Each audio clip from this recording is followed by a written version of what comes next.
Hey everyone, welcome to Star Trek Discovery Mission Report. I'm Josh. I'm Steve. And as you can tell, Steve's voice might be a little distorted. That's because his hologram is here with me. He's home. That's right.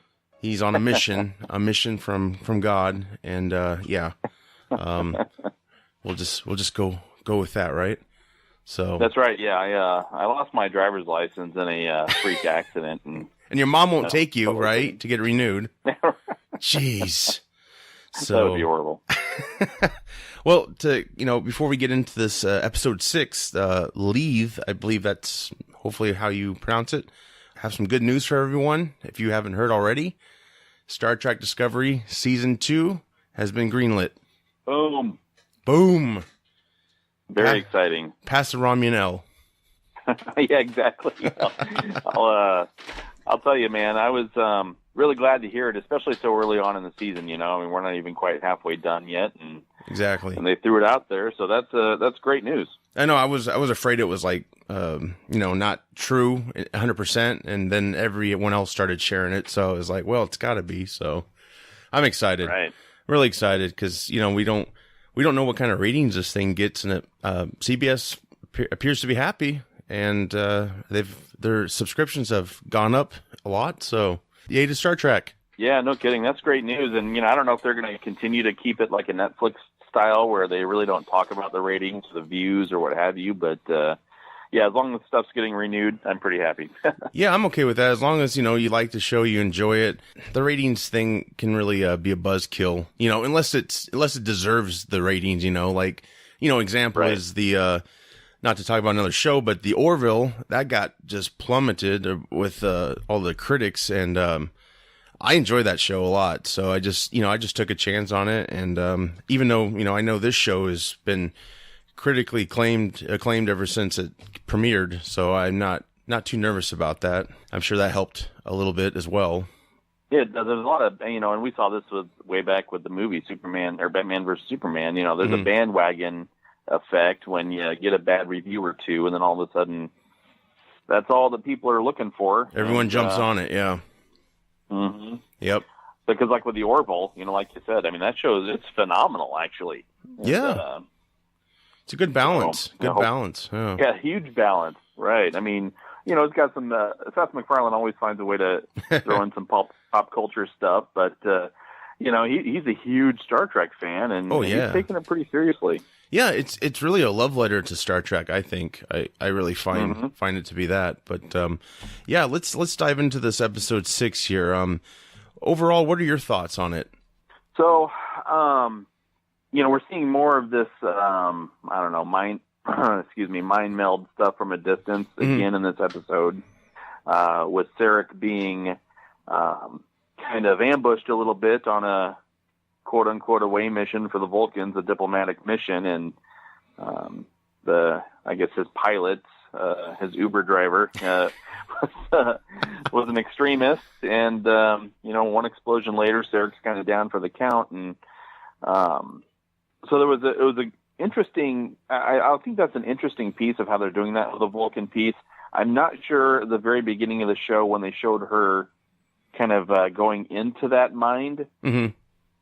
I wasn't totally sure with the effects and kind of how they did that, but it was pretty good. It was, Sonequa Martin Green is just a great actress. Oh yeah, she's fantastic. I think she grows more and more. Like them all with every episode, they really are. They've really crafted their characters, it seems, and we set up this link from I think the first episode or second episode. There was that past with her and Sarek. He basically became another father figure for her. He brought her back to life. Yep. And so they have that connection through the Katra, correct? Right, exactly. Which I think they're doing some new interesting things with that. It was kind of vague in the movies. It was basically a gimmick to bring Spock back. But now they're actually trying to do something with it visually too, which is... It's a trip, to see her get summoned by Sarek and, his distress. And she somehow, some way she appears on Vulcan on her graduation day just kind of observing everything. And I thought that was really unique. And especially when he knew she wasn't supposed to be there, he was talking to his wife and her at that time. And he just, deadpans right to her. And he's like, "What are you doing in my mind?" And then he uses some Vulcan martial arts on her. That was pretty cool. Didn't see that before. Yeah, exactly. Just basically kicks her out, Yeah. And, it was, we learn later on in the episode why. Yeah, for sure. Yeah. That was a great reveal, and also a nice nod to the fans. I think this show does a good job of that. They bring it up kind of organically. It's not like just thrown out there like the Star Wars prequels, for instance. It's kind of just if you pick up on it, you do, and if you don't, you don't. Like when she's jogging with Tilly in the beginning of the episode, trying to get her in shape to become captain. She's like, if you work yourself up, you can transfer to a Constitution class starship like the Enterprise. And I'm like, wow, that's crazy. Yeah, mentioned it. Oh, it's out there. It's like, I mean, we already knew that, but just for them to say it, man, that was the first mention of the Enterprise, wasn't it, for the series? Yeah, I think so. Yeah, because, I mean, they didn't mention Spock before, and we know this is 10 years before. In canon, Enterprise was around before Kirk came on board. So, right. Yeah, it's, I can't help but ask this. It doesn't really have anything to do with the episode, but if we did get to see the Enterprise again, would you accept it to have modern technology like, Discovery has? Not with the warp drive, but I'm just talking about the tech itself. I know we have to. I would. Yeah, right. I really would, only because it just wouldn't fit, I think, the style if they didn't use it. It's so different. Yeah, it's so different. And, we're 50 years removed from the original Star Trek series. And, technology has made a couple leaps and bounds. And I like that, even though this is technically before Star Trek and Kirk and all that stuff, I'm glad they're embracing the new technology. It's gorgeous. It's gorgeous to look at. And they just do a super job with it. Right. And they're taking, this is how they explain the Klingons. They're taking the written word of Star Trek and they're just, retooling the image, the decor and all that stuff. So it doesn't make sense how they have that luxury in redefining the technology of the time. But, I still want them to keep the Enterprise look as much as they can. I do too. Yeah. I think that'd be badass. I think to me, the exterior is going to be way more important than the interior. Yes. I agree. Yeah. And I hope we get to see it. That'd be awesome for a series finale or a season finale. Sorry. Maybe it has to rescue the Discovery or something crazy like that. It just would blow people's minds, I think. And of course, a lot of people would probably complain, but I would love it. I really would. So I would love it too. And I think it'd be, if they do it right, I think the complaints might be minimal, but sure. It'd be dumb not to use it. Yeah. They have they're in a great time period where they can really give us all what we want pretty much from, the original. So, without making it too shoehorned in, like, oh, here's Chekhov, or whatever, just subtle, make it subtle and, let the fans pick up on things and not be so direct. But yeah, one of my fears was revealed this week on the show, and I don't mind it too much. I'm curious to know what you think about it. Remember how I said, I hope they don't have a holodeck?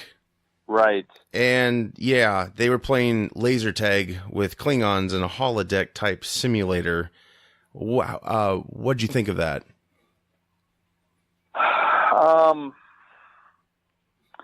I'm also kind of not really too sure about the holodeck piece. That to me felt like it should have stayed a next gen type technology. Mm-hmm. Target practice is one thing or what have you, sure. But that simulation, it looked 1,000% real because of, that's what they wanted to do with it. But, I'm still not going to complain too much, but I would have rather just seen it, maybe not make an appearance in this series.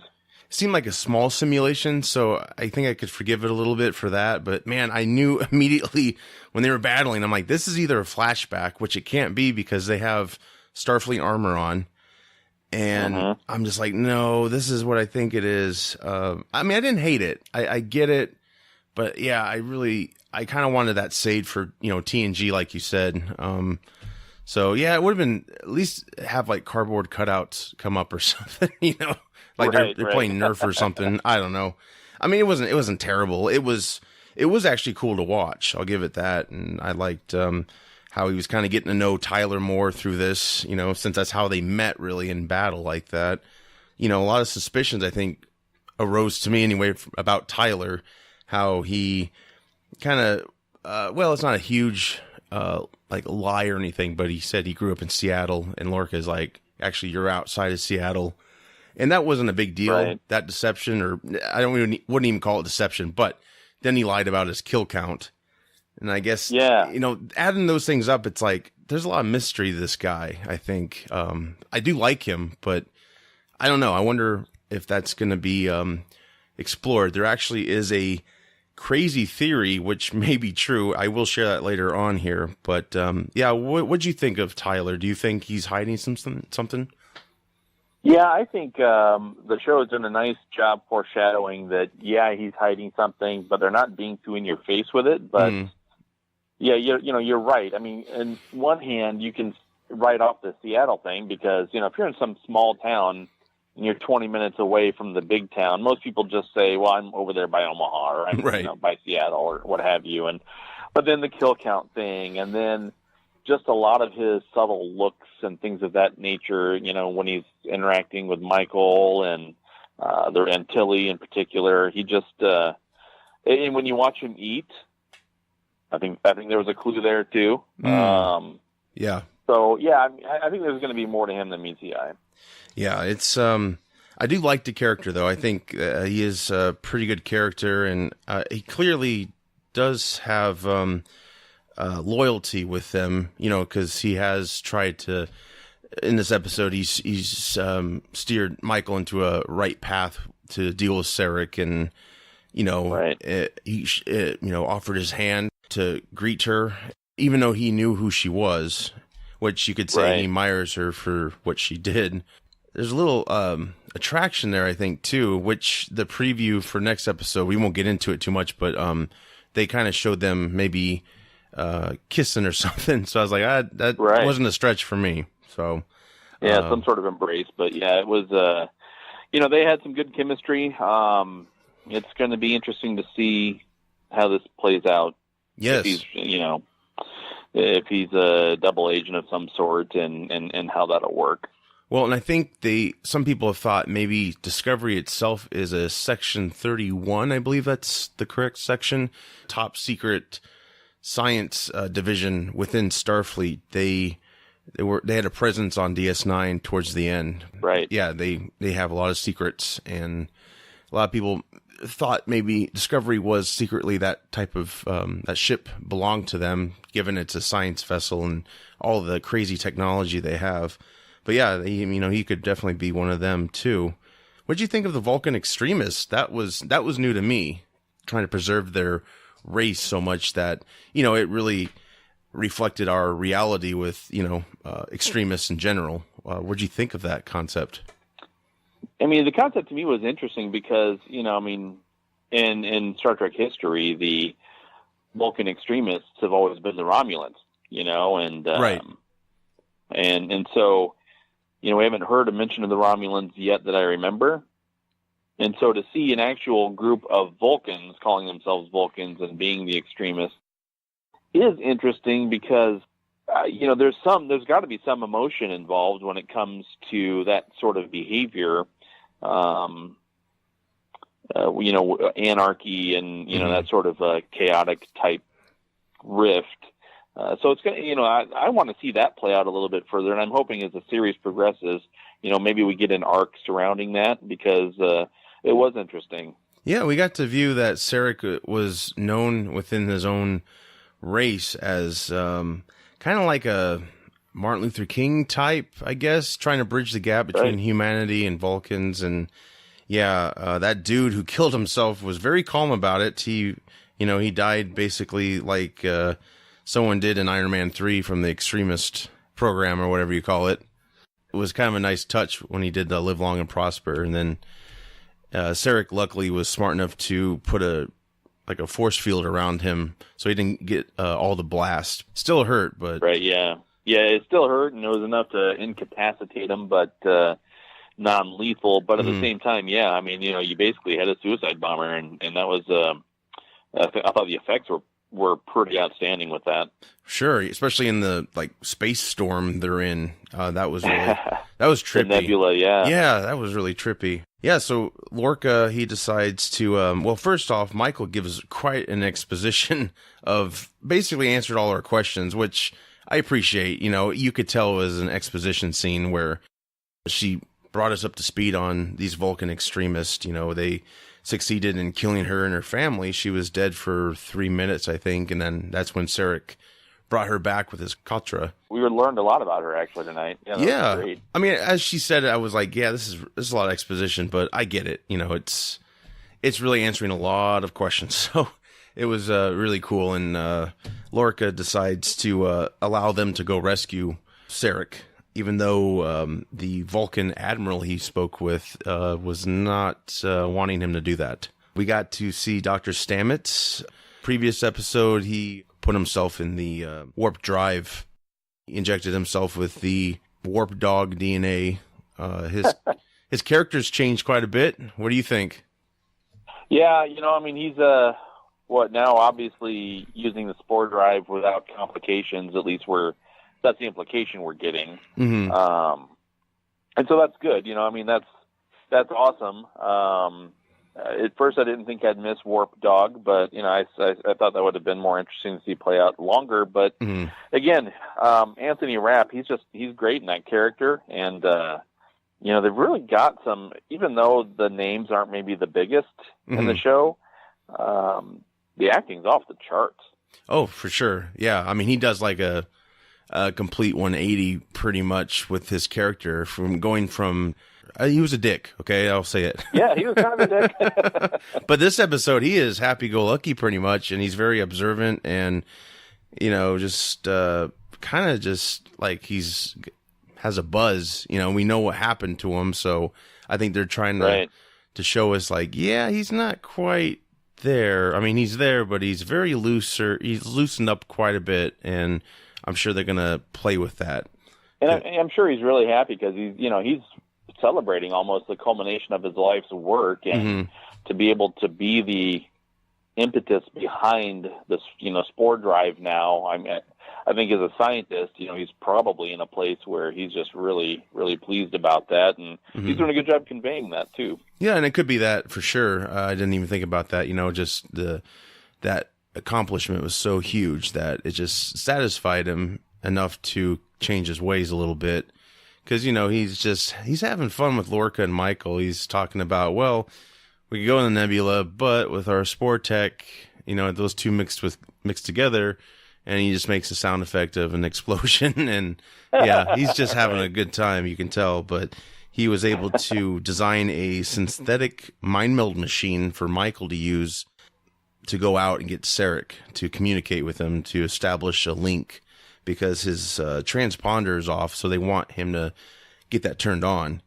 Yeah, and they can't find him through normal sensors because of the nebula, and so right. Yeah, that was a pretty genius device for them to make. Michael, Tilly, and Tyler, they head out to go get Sarek, and we get to see more of her interactions with Sarek in his mind, because she's able to establish a link, and we slowly unravel why she keeps getting put in this time period with her graduation day and all of that. And, there's a time where he overpowers her. The link gets broken because Tyler's like, we got to get her out of that. And, the storm's getting bad because they took this shuttle into the nebula, and he's the only pilot that can do it. Right. But yeah, he's like, we got to go. So, she basically told him, I can't fight you and Sarek, So that's when he said, maybe it's him that, because Michael thought she was, she let him down. And right. Tyler basically explained it's probably the other way around. You know, he felt like he let you down.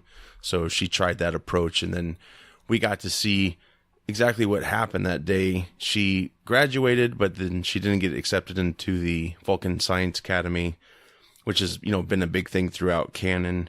You know, Spock, I think he was there for a short time before going to Starfleet. We see Sarek talking with one of the Vulcan scientists, or, you know, he runs the academy apparently, and he basically gave Sarek a choice. Sarek's got 2 children, Spock and Michael, and he said only one of them can join his experiments. That's how he labeled them. His experiment, that's right. I'm like, wow, they really hate him. They do. Never got that before, really. I don't know.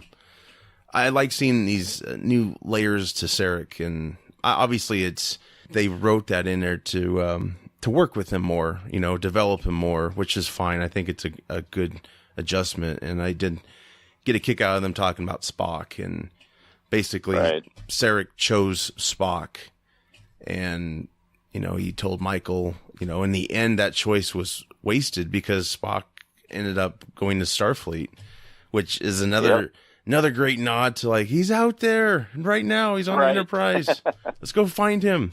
But we got to meet Amanda, the new actress. I don't know her name, but I thought she did a pretty good job playing Amanda, Sarek's wife. Mia Kirshner. Yes. And, you know, the original actress, I know it's a big name from the original series. She almost looks like a very young version of her a little bit, around the mouth and the nose and stuff. And so I thought the casting from a visual level was great. And, you know, she did a good job, you know, playing that role. I know the last person we saw in it was Winona Ryder. Yeah, and she did pretty good, I thought. She did great, and they all have a very similar kind of look to them. And, she was awesome. It was good seeing her in that role. She was,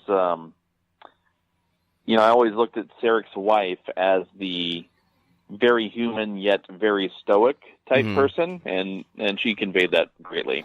Wasn't afraid to share her feelings of matters with Sarek, and, you know, you got to see that powerful figure Spock and Michael had.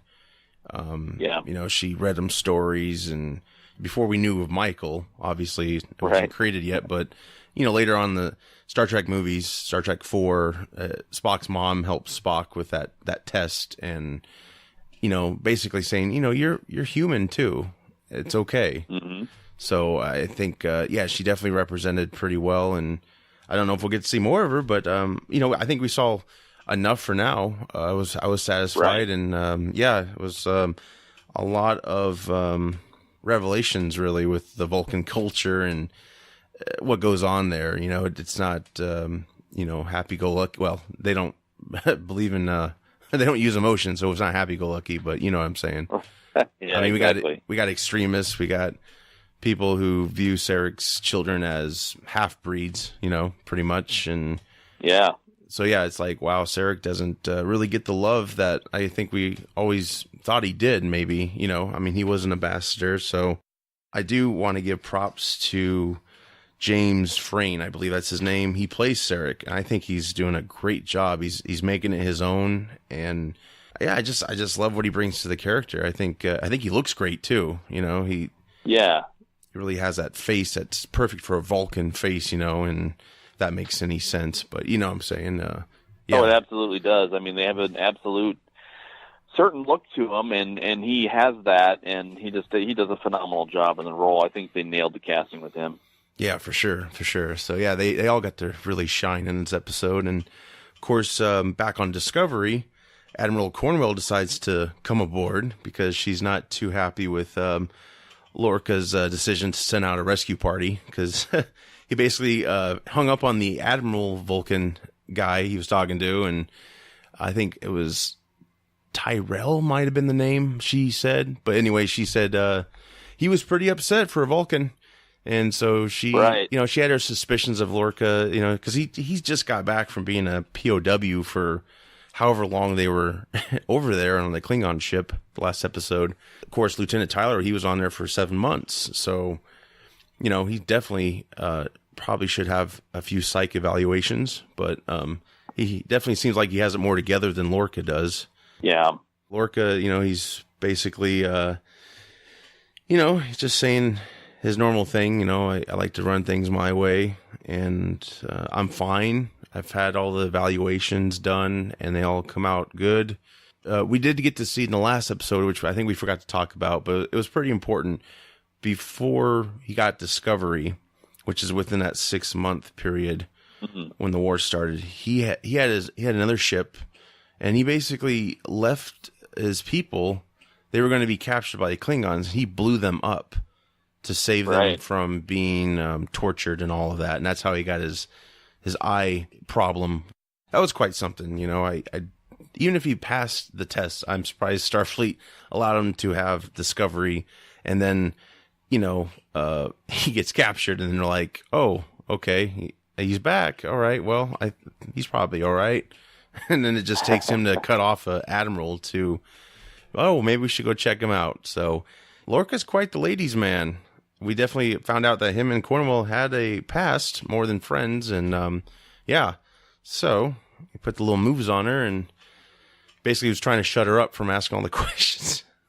Right. And she saw right through it, though, the next morning. Yeah. Well, she was, waking up, and she's like, oh, this is nice. And then we see this, triangle scar on his back or something like that, and she goes to touch it, and, man, he flips on a dime with a phaser in her face, pulled it from underneath his pillow, basically had a flashback.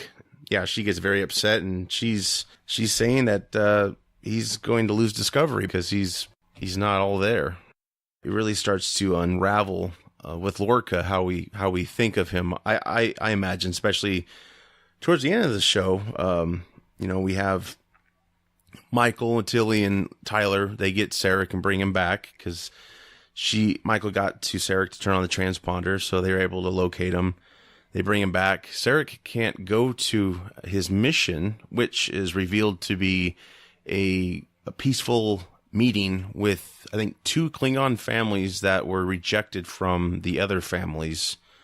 Right. So Sarek can't go, and Lorca has the great idea to send Cornwell. I wonder why. Just because she's so interested in peace. And man, the minute he said that, I was like, oh man, I think we took a turn with him, wow. I mean, I don't know. I think it's pretty clear he was trying to buy time, obviously, and he didn't really care if she would go to her death or not. So I'm like, damn, that's pretty terrible. What were your thoughts on that whole thing? Yeah, this guy is, he's dangerous. I mean, he definitely sent her knowing what the risks are and not, even caring about what those risks were. And especially after she said to him that, when she gets back from that mission, they'll have to discuss how he steps down, and I think that cemented his position of, well, why don't you just go talk to the Klingons? Yeah. And as we saw in that scene, that did not go as planned. No, that turned pretty bad quick. That was terrifying, especially when the aliens who were hosting this meeting, they got slaughtered too, along with Cornwell's 2 cadets or security with her. Right. And yeah, they didn't kill her. They were actually happy to have her instead of Sarek. And it was Cole. I think that's his name. He's the dude that kicked, I think it's Cal. I'm trying to get these names down. It's taking some time, but the albino Klingon dude. Cole. Yeah, it's spelled K-O-L, yeah. Cal. Yeah. Kal-El, I don't know, but he's the one that's taken over everything. Kicked the albino Klingon off his ship. He allowed these 2 Klingon families in on the rest of them. So that was like their initiation, I guess, to bring Sarek there, take Sarek hostage, but Cornwell took his place. And upon receiving word, Saru goes to Lorca's quarters to tell Lorca, thinking Lorca's going to be like, all right, let's go get her, because that's what we do. Right. That's what we've been doing. No, this time Lorca's like, let's just follow Starfleet's procedures. And I'm like, oh, shit, you're bad, man. Woof. I mean, it's like, it's really a gray area, with this captain. there's good in him, I think, but man, there's also bad, and I think he's losing it. I think that's the excuse they can use without maybe redemption for this character. He's not going to be totally evil, but of course, as Suru left, Lorca went to his quarters. He had a phaser tucked behind him in his pants, so Right. he was probably prepared to use it, I imagine. What are you thinking about Lorca? Do you think you think he's going to turn completely bad, or if he's just AWOL? He's experiencing a lot of psychological issues. Yeah, I think at some point we're going to see the reckoning where he either completely implodes or something happens to him that's pretty bad. I mean, this episode really did a nice job blending, cementing the framework of the characters while still advancing the plot. Mm-hmm. And part of that, characterization piece was just how Lorca is. He's really not someone you're going to root for, but he's also not someone you're absolutely rooting against either. True. Yeah, he's not going to. I don't see good things for Lorca in the future. My prediction is he loses Discovery at the end of this season. If he lives, he's going to be in a position like Michael was, Right. And that's the other thing. Michael may have to do what she did before, but this time it'd probably be successful, take on the captain, question the captain, try to take command of the ship. She might, finally understand what's going on with him. I could see him coming back in maybe second season.